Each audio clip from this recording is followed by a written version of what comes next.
But yeah, those that can just remain cool, calm, and collected, and just in control, are getting the best results. Because if you're sitting there investing too much mentally and emotionally over things that you can't control, then it doesn't allow you the ability to identify other opportunities. Whereas those that are going, listen, the ship's taken on water, it is what it is, right, let's identify some opportunities and get the team that, that collaboration there to look at opportunities, and then everyone's supporting each other and they're all buying into coming up with a solution or finding a solution, if that makes sense. G'day team, welcome to the Feel Good Blueprint and to episode 7 of Iso-Intellect interviews. I'm Simon Marr and I'm your host. Now the Feel Good Blueprint was built off 3 principles. It's feel good growth, guru free. It's community of like-minded people that want to share insights and ideas about their growth. And thirdly, it's build your own blueprint. Using tools, ideas, and resources from this blog, you can create your own great. I'm really grateful for you tuning into this episode, and if you like what you hear or see, if you could consider subscribing or even just sharing with one friend, it would mean a lot. Now, I'm really excited to bring you my next guest. It's Mr. Beau Robinson. Beau was an international rugby player, and now he is a business, leadership, and culture coach, author, and speaker. Over his 10-year professional rugby career, Beau played in Australia, New Zealand, Italy and the UK and played against the world's best. He won the Super Rugby title in 2011 with the Queensland Reds and also went on that year to play for his country, the Australian Wallabies. We talk about Beau's new book, In the Arena, also the professional high-performance rugby environment he operated in, now as a coach, how he brings that across to the business environment, and we also talk about areas like losing loved ones and how that affects your life, and how to get the most out of your performance. I had Beau on my list to bring on the show for some time, and he's a bit of an Aussie battler. You see, he's a number 7 as well, and it's fitting because it's the 7th episode. Now, I played open side flanker as well, but I was also there in 2011 when he won the Super Rugby Championship with the Queensland Reds. It was an incredible moment, and a testament to Beau, I think, is that even with his book, he's giving all the proceeds away to mental health groups, which we'll talk about. But it was an overall great conversation. I'm really pleased to have had him on, and I learned a lot, so I hope you enjoy it.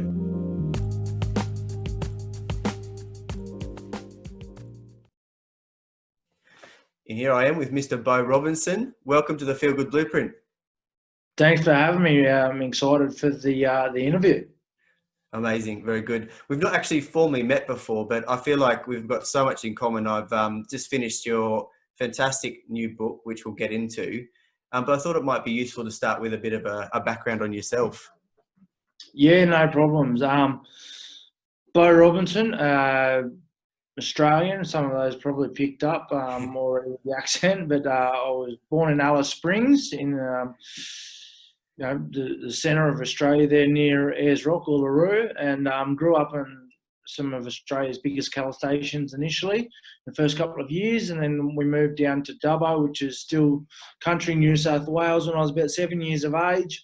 From there, played a bit of soccer, then rugby, and went away to boarding school for the next 2 years, or the last 2 years of school, and then went down and pursued a professional rugby career. And it was actually rugby league that I went to. I went and joined the Bulldogs in the under-20s, Canterbury Bankstown Bulldogs, and then year there, went to the Waratahs Academy for a year, then picked up a full-time gig with the Waratahs for 3 years, played in the Super Rugby final in 2008 versus the Crusaders.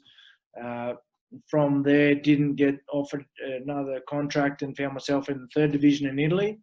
And whilst over there, my brother, who was coming over to see me on his way, or whilst in London, passed away. Then I moved back to Australia, and I moved back down to Sydney after a few months out home, and became a rubbish collector and was pursuing a professional rugby contract again, and got an opportunity to move up to Queensland and training up there with the Queensland Reds, and was up there for free and was working in a pub part-time to sort of make ends meet. And there was an agreement back then between the clubs and the Players Association. If you played 5 games, you got an automatic contract, and I played 5 games, and that was 2011. And we went on to win the Super Rugby title, played for the Wallabies, had another 4 years up there, and then found myself after a few more roller coaster rides over in the UK with the Harlequins for a season in 15-16. And then after that, found myself living in Poland for a few months before ending up at Doncaster for a season. Had career-ending injury. Then I travelled around Europe for 3 months.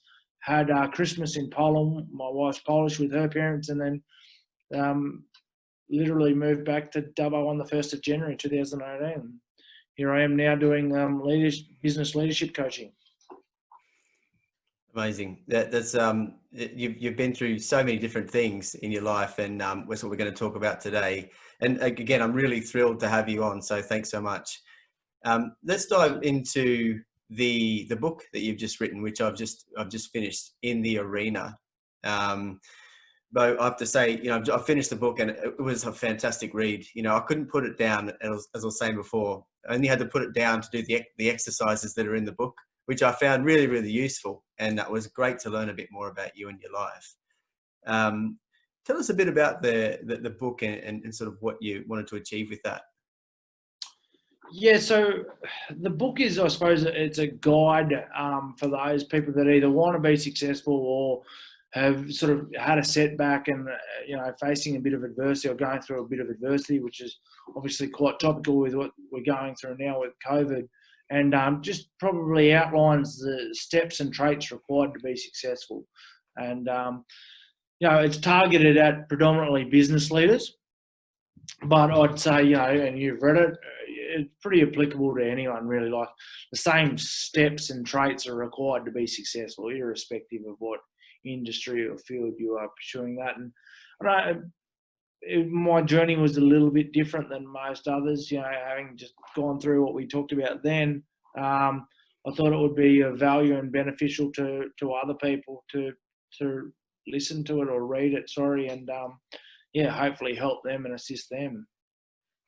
Yeah, I found it really useful. I think there's, like I was saying to you before, I think I started with the first chapter and I thought, okay, yep, here's some information on the goals. And I went through that. Most people are acquainted with goals. Then as I went through the different chapters, I just realized there's just so much that is required to actually start to go on a journey to being your own success in whatever journey you're going on. And I think, it was great how you had applied it to your life as well. All of those ups and downs and everything you went through. There's principles and learnings at the end of each chapter that someone can apply in their life and their business to achieve those things. And I thought that was really, really a really well structured way of doing it. Tell us a bit more about the writing process. What did it take to sort of get that process in place? So I actually started writing when I was living in Poland, I think. Started putting stuff down. I don't know what. I just thought, there's got to be something like, and even then when I was living in Poland, like I was in between contracts and I was like, I had a sort of feeling that I was going to pick up another. I was quite confident that I was going to pick up another contract. I was like, wow, this is pretty. Here I am in Poland, living with my wife's parents. This is going to be, as I said, it's not the first time that I've been knocked down and facing a fair bit of uncertainty. This has got to be of interest. So I sort of started writing it there. And then when I moved back to Australia, probably really amped it up again and decided. So I took over as director of rugby with the local rugby club. And then when that season finished at the end of, say, August or September 2018, I was like, right, I'll get stuck in and commit a fair bit of time into this. And it took me about 12 months, I think, to sort of finish the first draft before I found someone else to go and structurally edit it. So I had 90,000 words, and I think it's finished up at 52,000 now. Okay.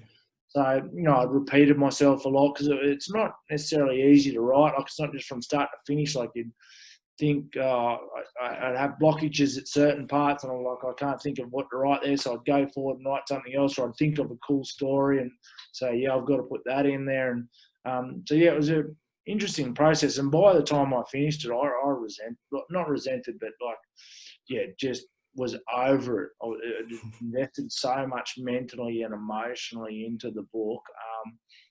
So finally, I'm pretty happy with the final product. Yeah, no, it's a great achievement to put that out, and as a process, I can't imagine what it took to actually get that out. But what I also thought was great is, I think it's a testament to you is, I'll put a link to the book in the description as well. But a lot of the proceeds are going to, I think it's the Black Dog Institute as well. Yeah, So the Black Dog. Yeah, please. Yeah, the Black Dog Institute and Batia. So they're mental health charities or causes. The Black Dog pretty big in Australia, particularly in the rural areas, I'd say, for some reason, like when someone, and I don't know if this is the case, I can't remember if this is the case in the UK as well, but sometimes or often when people are suffering depression, they would say, they've seen the black dog or they've got the black dog. Yeah. And back here is probably there's a connection there with the rugby. I don't know where or why that's come about. And also, so they're more focused on people at school too, which I think is can be a pretty tough time too, going through school. So that really resonated with me there. The pressure of school and peers and friends so there were two causes that I thought it would be worthwhile donating all the profits to. Yeah, no, really, a really altruistic way of doing it, and commend you for that. A great book, and I really suggest everyone read it. It's great. And then let's dive into your rugby experiences. I think that's. I was so lucky to actually have a season ticket to the 2011 Reds season, and I was there at the final. I was there in the stands, and that was such a special moment. And I guess let's dive into that. Let's talk about that season, because I know it was a special one for you amongst other ones. Run us through sort of that season and why were you so successful as an individual and the Reds as a team? I suppose after my brother passed, it sort of when you go through something like that, it really makes you, or should do, make you stop and assess what you want from life, if that makes sense.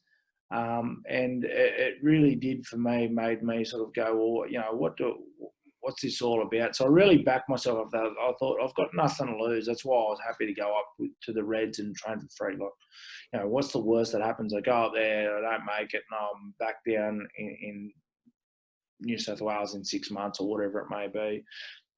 So yeah, that and that was spurring me on. With my brother passing, that was probably my motivation and drive. And so I went up there, as I said, and there was also setting the goals. Going back to I've got to first make the trials, then I want to get selected in the match day team. So I was on the bench for the first round and the second round, and we got smashed in the second round against the Waratahs. And then I was fortunate enough to get selected as a starter, and we went on a bit of a winning streak there, which was awesome to be a part of. My fifth game, actually. The fifth game we were playing against the Cheetahs, and we were just about to take off to South Africa and do 2 games over there. And actually in the 79th minute, I flew into a ruck and had concussion, and I actually got man of the match. And I was going to get interviewed by the reporter, and but I don't know if you've suffered concussion, but you lose. You can't remember what's going on. So I didn't know where I was, what I was doing playing for the Reds, and was taken into the change room, and I was just crying because I was coming to the realisation that my brother had passed again. So pretty emotional, day, going through all of that, unfortunately.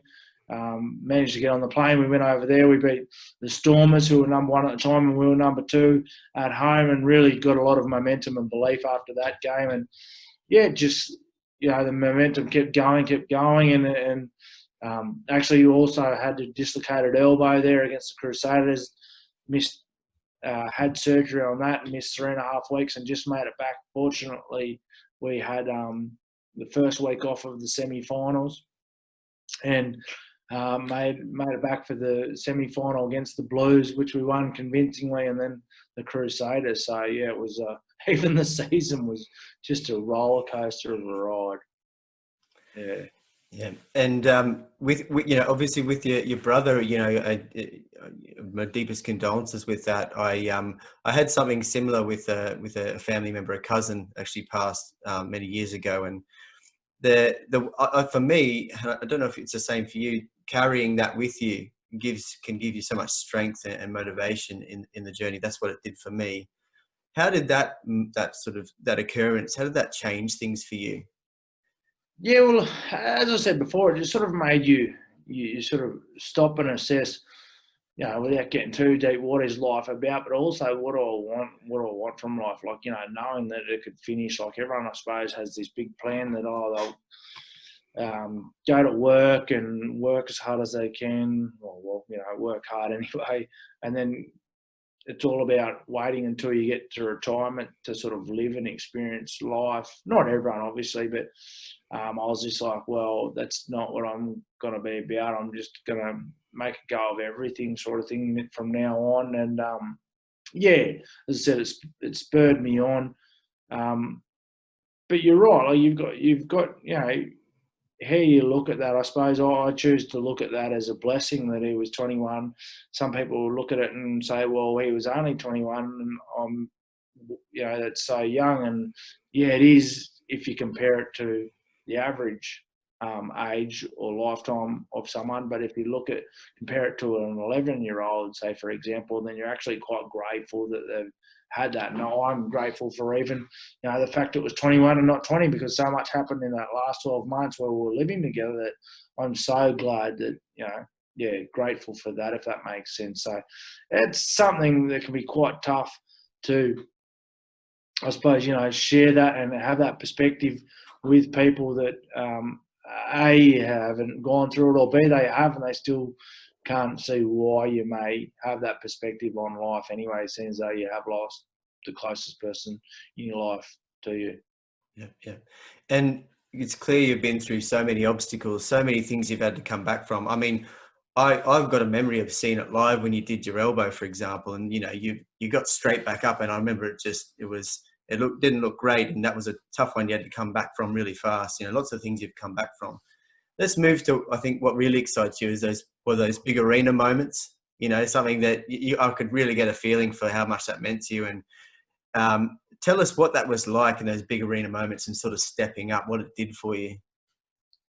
Yeah, it's a really interesting question. I don't know how to explain it. It's just there's so much.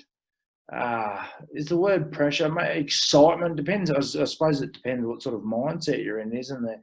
Like it's people often ask me, "Do I miss playing rugby?" And I say, "I don't miss playing rugby. I miss playing those big games because it's just another level of excitement and hype and hysteria going into that." And I suppose it's.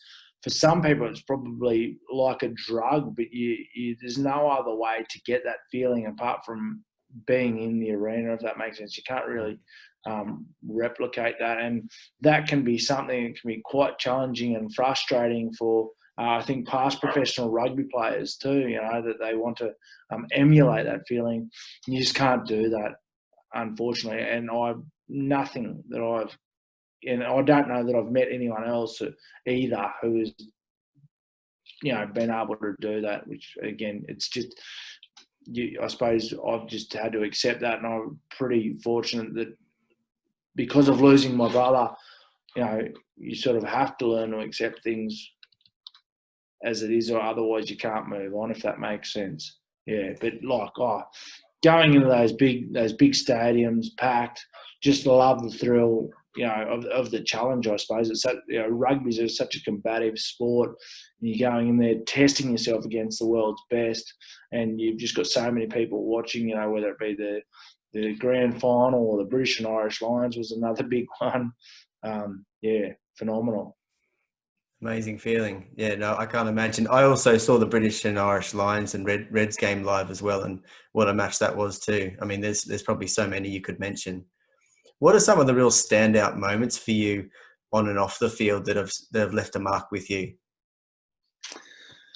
I said before, that second game in 2011 when we lost down there at the Waratahs, and we lost 30-6 quite convincingly, and just Ewan McKenzie, our coach at the time, came in and just sort of sat us down got us in a meeting or in a room and sort of said, what's going on? We need to sort this out because we had such high expectations for the season, and we'd only just beaten the Western Force in the first game, and then been absolutely smashed off the park in the second. And that was quite a game changer, that conversation, I think, and that meeting. And then going over to the Stormers, as I said as well, that was huge. Like, we'd sort of been going pretty well. We'd played in Australia. We'd lost to the Waratahs. I think after that we beat the Brumbies. Actually, we beat the Brumbies for the first time in history in Super Rugby, which was pretty awesome down there in Canberra, and then beat the Rebels. That's expected. Beat the Cheetahs. That was expected. Beat the Lions. That was expected. So that was a real challenge to go and beat the Stormers, who were on a history-making run of success. Consecutive wins too, so that was being backs against the wall to go and do that. And Cape Town's probably my favourite stadium outside of Suncorp, that was pivotal doing that. And that one, British Irish Lions, is pretty awesome too. Obviously, the 2011 title, but the British and Irish Lions, because the Reds team there that day had so many people away because the Wallabies weren't allowed to play for us. So we had, 9 guys out, I think, and just the way that everyone prepared for that mentally and stepped up was phenomenal to be a part of when you're playing against, what was their strongest team against a almost second string provincial team. Yeah. And you mentioned some great moments of where people stepped up. More broadly, you work now with leaders in business, which we'll get to a bit later. But in the sporting world, where did you learn a lot of those principles about great leadership, and where did you see it? I think I was quite fortunate that, like, the coach who coached me for the majority of my career was Ewan McKenzie, who I had for 5 out of the 10 years. And I think sometimes, you don't know what great leadership is until you've had something that wasn't great to compare it. So, maybe guys who have been part of teams all of their career that didn't have success don't actually know what great leadership is and the role and the impact that can have. Or those people who have sort of only had good leaders don't take it for granted until they get someone else in that isn't a great leader, and again, the impact that can have. So, yeah, that's probably where I saw that with Ewan McKenzie and his ability to surround himself with very intelligent people who really complemented him and what's the word I'm looking for? Where their strengths would complement the areas that maybe he wasn't so strong, which I think is also important for leaders to be able to identify and recognise that, and the different approaches he would use for different individuals and different situations too. What that might look like when he was at the Waratahs as opposed to the Reds, and also the ability to develop leaders and get the most out of them. Pretty important too for a lot of lessons there for those in the business and corporate world. Yeah, you make a really good comment there around, like, the idea of complementary teams. So you've got these teams that can fill other gaps that other people might have gaps, and those strengths that other people can bring really fills those gaps. And I think I see it a lot in business, and I think it's important for leaders to have the humility to mention or to accept that they can't do everything, and they do need good people around them to fill some of those gaps as well. Which makes me come on to the next point. If you're open to commenting about what do you think is going on with Australian rugby leadership at the moment? What's happening with that crisis? I don't even know, and that's probably what the issue is there too. So you don't know. No one seems to sort of know. There doesn't seem really a lot of transparency there. I think is probably the biggest frustration, that you don't actually know what's happening. It's a bit disappointing, and it's the timing is, probably could not have been any worse with what's going on. Like, you see what's happening there with the NRL and Peter Volandes, what he's doing, is doing a great job. And even New Zealand they've got a bit of a plan there, and they've been transparent on what they're going to do to get the rugby back. And we're not seeing that from Rugby Australia with the change of the CEO, which is, no fault of his necessarily, but yeah, it's disappointing. It's been lacking for a good while, to be fair now. So hopefully they can get that sorted sooner rather than later, because we all know the game needs it here in Australia, definitely. Absolutely, yeah. Do you have any thoughts on what it might need to get sort of get a rocket up, so to speak? Yeah, I'd say it probably needs a clear vision, which I don't think, you couldn't say to anyone, you couldn't ask anyone and say, grassroots rugby, where is this organisation going? Where are they aiming to achieve? You probably see a lack of transparency. As I said, there's not anyone, a figure at the front there leading the way that is inspiring, if that makes sense. And I'd like to see a lot more honesty and accountability within Rugby Australia, and probably the board there too. Just you've got to put the professional relationship before a personal relationship when you're in a professional environment, if that makes sense. And if you can't manage to do that, then you shouldn't be in that position. Mm-hmm. Do you think Rugby Australia might be up for a contract with Beau Robinson to advise them maybe on some things they could change? No, that'll probably go away from what we're trying. What we need to get away from is, again, having people in there that, that have got a pre-existing relationships. I think it probably maybe it does need a bit of diversity, because it either seems to be that they're not being hard enough for each other, or maybe there's the state alliances that are getting in the way, sort of thing. Yeah, well, it's a very interesting topic that I'm sure we'll see a lot more happen in the next few months anyway. Stay tuned. And then moving to Action Coach, you're an accredited coach, and this is something you've been pursuing for some time. Tell us a bit about what you do now with Action Coach, and how you came on that journey from professional rugby. Yeah, so I was studying a Bachelor of Business whilst I was doing my rugby career. So that took me about 10 years. And, during that time I was living in New Zealand, I was living in Italy, Australia, obviously, UK, Poland, and travelling around all the time with for rugby. So it was pretty hectic, and finished with some really good marks there. And, I was had always, especially since my brother passed and found myself as Gubbo, I was always been looking at careers and considering whether or not I'd want to pursue them. And probably more so, eliminated a few things that I didn't want to do, which I think is pretty important. And, came across Action Coach as a franchise, and, doing a bit of the SME stuff there with the business coaching. And then also I've got my own programs and workshops that, after consultation and collaboration with current and former members of high performance teams, so a few of the top sports coaches, and then ex-commandos and ex guys that were in the tactical response teams to the elite police teams. As I said, put together some programs and workshops which I'm quite proud of.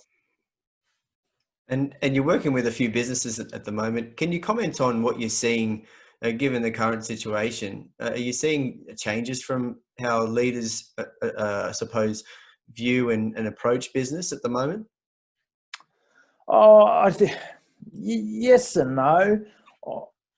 I think, the ones that are having the most success, and the success may not, and I know this sounds a little bit strange, may not be measured necessarily in terms of revenue, but it might be even in culture and support and unity within a team, which is still going to be important.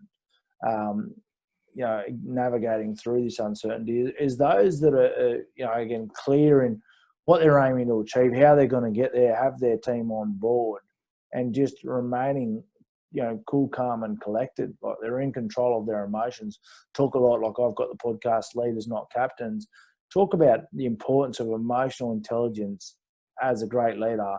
And this is where you're getting found out of who actually is a great leader and who can handle it when it's going under pressure. And, some are handling it better than others, as you would expect. But, yeah, those that can just remain cool, calm and collected and just in control are getting the best results. Because if you're sitting there investing too much mentally and emotionally over things that you can't control, then it doesn't allow you the ability to identify other opportunities. Whereas those that are going, listen, the ship's taken on water, it is what it is, right, let's identify some opportunities and get the team that collaboration there to look at opportunities, and then everyone's supporting each other and they're all buying into coming up with a solution or finding a solution, if that makes sense. Yeah, no, I agree with that. I think there's so many things I've seen out there where we've got individuals that are taking leadership themselves, being able to help everyone. And it's those small actions of often empathy and the ability to see someone's perspective. And although profits are being bolstered at the moment by so many companies, while this is happening, being able to pull together, be creative and find ways to innovate and maybe pivot and change how things are done. I think that's a really important characteristic. So absolutely agree. Do you have any general advice that you're giving to leaders or sort of business owners around how to navigate this situation at the moment? It's sort of what I tell them anyway. Like the three key pillars, I believe, in terms of leadership are knowing where you're going, how you're going to get there, why, and sort of how and who's doing what, if that makes sense. And then I think we talked a bit before about knowing your strengths and your weaknesses. No, and I think it's in the book there, or it is in the book. Knowing your strengths and your weaknesses as a leader, as a person in your industry, in your role, and what are your strengths and your weaknesses as you're going through this. What are you doing well and what are you not doing well? High performance leaders and high performance teams are constantly reviewing, and then how do you get the most out of your team? And especially again during these times, and empathy is obviously one aspect of that, but I think sometimes that we think that emotional intelligence is just empathy. Obviously that's probably one of the areas of emotional intelligence that particularly males struggle with the most and have done previously, but emotional intelligence is not just about empathy. And the other thing I talk about is the 6 C's, having clarity in where you're going so that you're confident, you're communicating that so that the rest of your team is clarity. Like, can't underestimate the importance of having clarity and everyone being clear on what the organisation's goals are, team's goals are, their own personal goals, and how that contributes to everything. Doing that, and then that conviction and community. Then you've got a bit of certainty. When you've got a goal and a plan, there's certainty. In an uncertain world, you still got, and people fear putting plans in place because what happens if it doesn't go according to plan? The military they just ram into you. Just put down the plan. You can always change the plan, but if you don't have a plan, you're lost. So that certainty that a plan gives you, and then that conviction and that commitment. When a leader gets up and speaks with conviction, then that's what you want from your leader, because they instill again that more confidence that this is a person that I feel confident in following because I think they're going to get us through this, even if they face some setbacks. And then getting the commitment from everyone, the buy-in, if you know what I mean. That righto, this is what we are going to do, and that doesn't necessarily guarantee success. But if you don't have that, then I guarantee you won't be successful, if that makes sense. Yeah, that's really good advice. And I think without getting too political, here in the UK, they did look to lift some restrictions, actually. I know it's much more relaxed in Australia as of, I think it was the weekend, but there was this message that came from government recently. I don't know if you saw it. They sort of said, you can go back to work if you can, if it's possible, but try to avoid going back to work. And it was really mixed in terms of the message. And they outlaid this plan, but it was so vague and opaque. It didn't give anyone any of the C's that you've just discussed. And for businesses, that is absolutely, a frightening thing, because they can't lay out their plans to be able to move ahead unless they've got that go ahead, which is really a difficult situation in terms of policy. So it is difficult to navigate through this this situation, but I think that model that you gave is a really good start for a lot of people. Yeah, and that's what, for those that aren't familiar or are listening from the UK, that's what our Prime Minister's done pretty well. Is he's gotten up there and he's spoken with confidence and conviction, and he has. It's probably taken a little bit of time to get some certainty around the plans, but that's also to be expected. We're going through unprecedented times, so he's trying his best, and whether you agree or disagree with what they've put in place is irrelevant, but he's definitely instilled some confidence by the way he has held himself, as opposed to, and you may have been watching a bit closer, what he did do after the bushfires here in Australia, where he really had lost a lot of confidence from the Australian public in general. Mm-hmm. Yeah, I definitely saw that.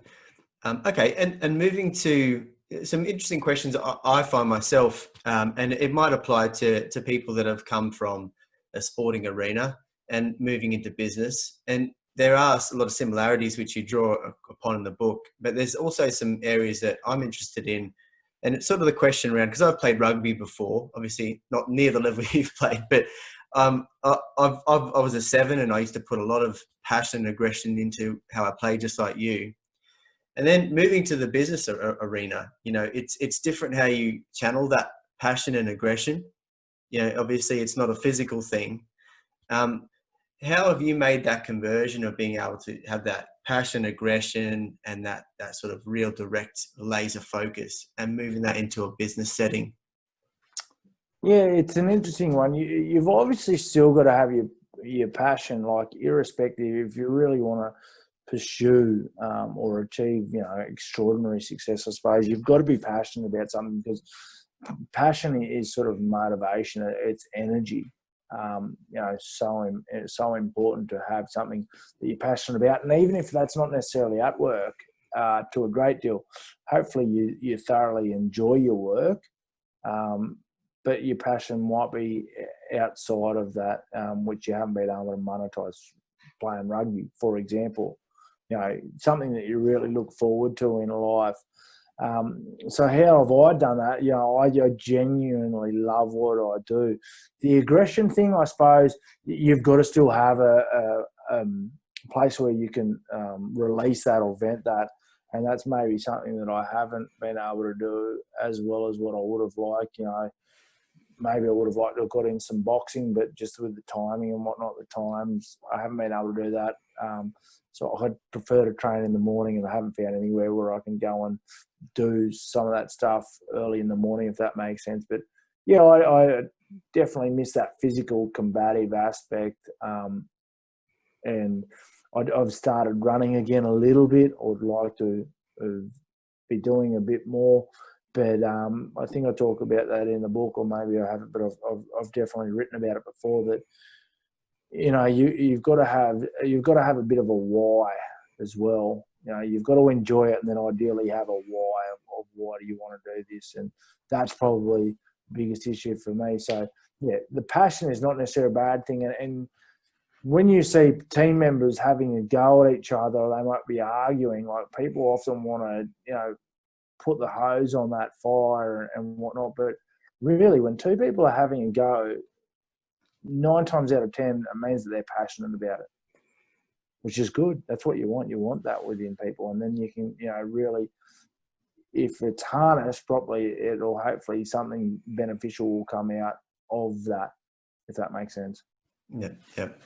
I've seen it in a business setting as well, where people really go for it, and like you say, people do want to put the hose on that, but sometimes those people just really care, and it's just a bubbling up of how much they're passionate about what they do or that particular subject. So sometimes it is needed to get things done. It's like that curve of a little bit of conflict often creates a bit of outcome. So it's very true. If you don't, you're never going to get change or improvement, because you've got to go against the general consensus in order for growth to be achieved, if that makes sense. Yeah. And you touched briefly on, you're going for jogs. Again, I've started going for jogs. I hate going for long runs, but it's something I've had to do with the gym's closed. What's your ideal setup for a good day? How do you prep yourself to make sure you've got a good day? Yeah, ideally, I would, get up at 5 o'clock, and I would have either gone for a run, or when I was sort of going to the gym, or even now I've started to do some of the free weights, a few dumbbells again. Sort of have that done by 6, and then shower and coffee by 6:30, and sort of crack on. Like, I think if you can get a good start to the day, and you can get a bit done. This is hard to when you're at home, working from home, when you've got the kids, because it is actually pretty cool. This morning, I woke up and the kids were in our bed, and that was pretty cute, having a bit of a wrestle and cuddle there. But when that doesn't happen, if you can punch out a fair bit of work, and say before 9 o'clock, like if you can be 2.5 hours worth of work before 9 o'clock, without distractions and really productive, like, you're so far ahead of the rest of the pack. So that's a big thing for me, and try to, my wife works for me in the business, generally have a meeting around 9 and just set out the rest of the day. Today was a pretty good day where actually, I try to structure it hour by hour, half an hour, and for the most part, I think I got one distraction with a phone call, but for the most part, was able to stick to that. So that's a sense of achievement there too, doing that, and try to put my calls towards the end of the day, because it doesn't take much, as much mentally, if that makes sense.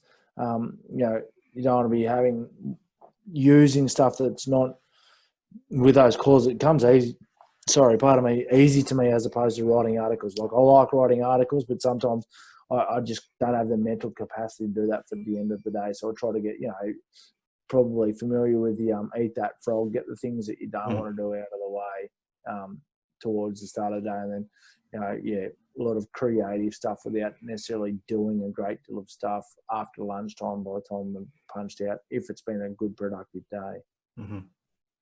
Yeah, good. That's a good schedule. There's some of those things. Eating the frog's so important. Getting the hard stuff out of the way. 100%. And then for anyone, any young people, whether it be in the sport or business arena, that are looking that they've got an inkling of something they love doing, but they don't know how to make a start. What sort of advice would you give to someone that's in that position? Why do they not know how to make a start? Why don't they know how to make a start? Yeah, that's a good question. It might be, I think that might be the circumstance they're in at the moment. It might be that they are unsure on what their why is, or where they want to start, but they know they want to contribute somehow. If you don't have your why, sometimes people talk about having this big, with your why, it doesn't have to necessarily be a big life calling either, I don't think. I think sometimes now, with bloody Simon Sinek, everyone's all about finding your why. So you feel guilty if you're like, oh shit, I don't have a calling for my life. Far out. I sort of say to people, well, don't focus too much on your big why, but just live life with a bit more purpose. Why am I doing this? Why am I doing this podcast? Whatever it is that I'm doing, why am I doing that? How does that benefit me? What is the purpose of this? And you start to value your time a lot more. But if you're going to go into something, like, as I said, it doesn't have to be an overall huge calling of your vision or whatever, or your purpose, but you should know why you're doing that in the first place, because that's your driver. That's where your motivation comes from. So if you're not clear on that, and I think we talk about in the book, that determination is different to perseverance. Determination's easy because you can go as hard as you want, but as soon as you find that first setback, or, like is often the case, a fair few setbacks, then you're going to need the perseverance, and you've got to understand why it is that you want to go and achieve that, why you want to keep getting up, because it gets bloody tough. Really good advice. Probably start from the end, and again, not the maybe it's not the big, what is it, 20, 30-year picture or whatever your massive goal is with whatever it is you're pursuing, but at least start with your why do you want to do it, or at least why do you want to give it a crack. Mm-hmm. Yeah. And you referenced in your book quite a few really great books that I've added to my wish list to read as well. Other than your book being a great read, what book have you got at the moment that you're really into, or one that you think's a classic? Oh, what am I into at the moment? Just let me get on the audiobook. I got recommended to a mate, Radical Candor, which is, I really enjoy that. So I'm big on the audiobooks. I really enjoy that. And that's me just too. the importance of having honest conversations within the workplace. What else have I got? Oh, Carlo Ancelotti, Quiet Leadership. I love that one. That was so much better than I thought it was. He's the former football manager who's had great success there. Dare to Lead, I really enjoyed. Brene Brown. Yeah, good one. Yep. Find Your Why. That was good. Yeah.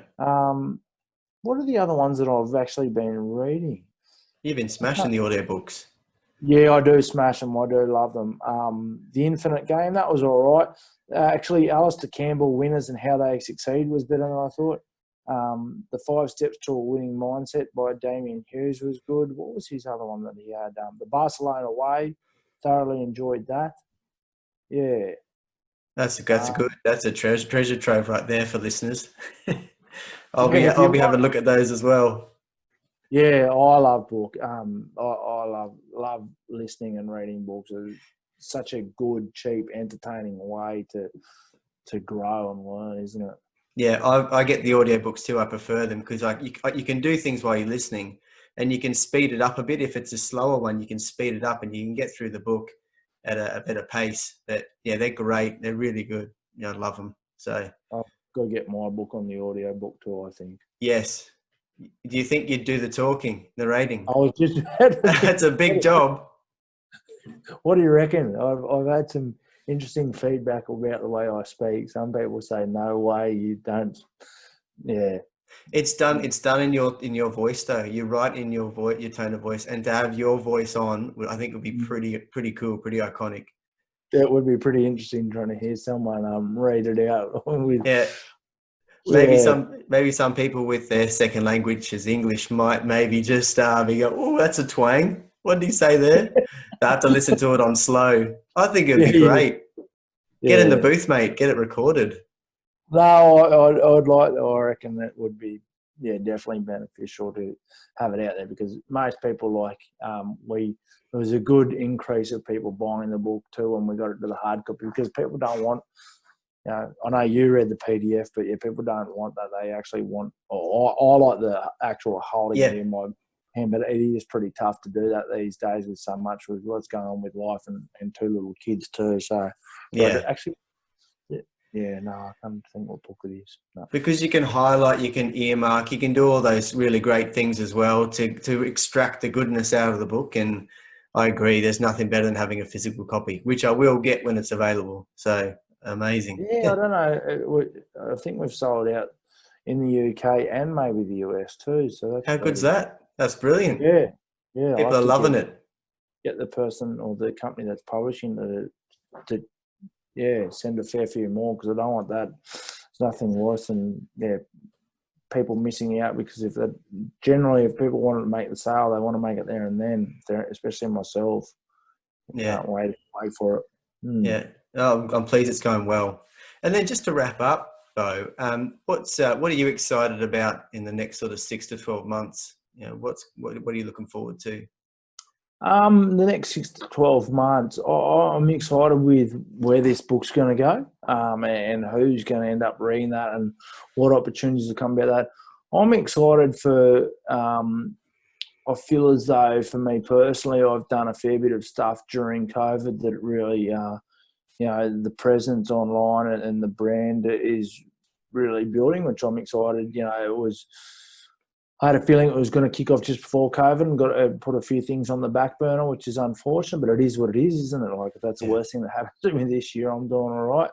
So I'm excited for 2021, and and probably, you know, my wife's parents are Polish, as I said, like either getting over there or getting them back over here. Like we had them over here for 6 months and just loved it. Like it was so good having them. You know, people go, "Oh, I wouldn't want to live with the in-laws." I loved it. I love having them over here. Yeah, just big on family and whatnot. So I'm excited about that and what that'll look like again. Yeah, you've always got to have something to look forward to. Yeah. Personally and professionally, like, you know, and personally might be for me, it might just be going out camping again, you know, for one night or 2 nights with my kids, something that I can't do at the moment, although we can do in Australia. But, you know, like you weren't able to during COVID, so now you can. You're just so excited for that. Like, where is that next trip going to be that gets you excited? Well, mine's going to Poland, or it's going back over to the coast and getting an Airbnb, like a place on the coast. Although we're obviously going into winter, but you've just always got to have something to look forward to. That that optimism, if that makes sense. Yeah, those simple pleasures. Nice, very good. And then just where can people find the book and find you online? I'll put it in the description anyway, but Yeah. So those, on LinkedIn, Beau Robinson. That's easy enough. In Australia, www.beaurobinson.com.au to get my book. And outside of Australia, I think Amazon's probably probably the easiest place. I think there's a few other book retailers that are meant to be selling it, but from those who I've been talking to, Amazon's been obviously the most accessible up until it being sold out. Amazing. Beau Robinson, you're an absolute champion. Thank you so much for spending time with me today. It's been great to speak. Too easy, Simon. I hope the podcast goes well, mate, and we get some good feedback from it. Now that's it for my episode with Beau Robinson. I really hope that you enjoyed it and got something out of it. Now, if you do have any particular feedback on this episode or the blog in general, or you know anyone that might want to jump on the podcast with me, feel free to reach out to me at thefeelgoodblueprint@gmail.com. Thanks and take care.